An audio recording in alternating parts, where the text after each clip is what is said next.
aka cartoon banned from TV, aka the most disturbing children's animation ever, aka that thing which is all over YouTube without any context, aka Mark Twain cuts himself and bleeds his depression and misanthropy all over the fucking page. The kids meet an angel called Satan who amazes them by creating flowers, food, and by finally breathing life into clay figures. The little people live their lives in their new society until Satan murders some of them and kills the rest during a funeral because he can. You murdered him! This story is the most obviously maltheistic piece of children's animation I've ever seen. Except for maybe Food Fight. Satan creates life and then destroys it because it bothered him. How annoying that sound is. He created flawed life that he knew would annoy him and then destroyed them for annoying him. The figures, the life, were fashioned out of literal and figurative clay. It's sad, disturbing, and easily the best part of the film, but it has a flaw. Satan's not Satan. He's God. This story is Twain's critique of the biblical God.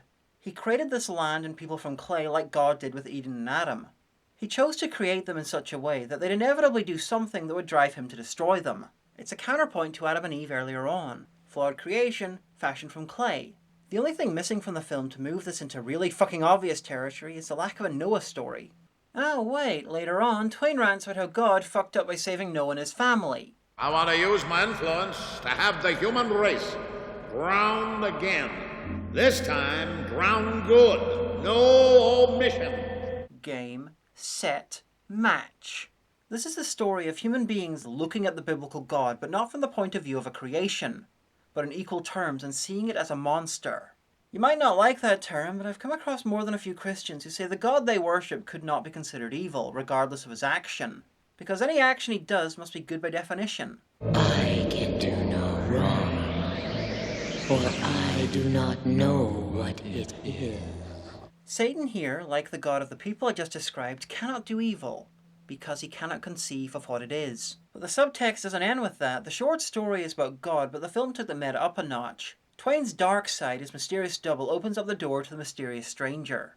Twain wrote the stories these characters are from. In this film, on this balloon, on this spaceship, Twain is God.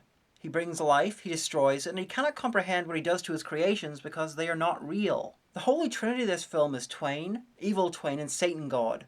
They're all representations of the same thing. The actual, real-life Mark Twain. Nothing exists save empty space, and you are but a thought.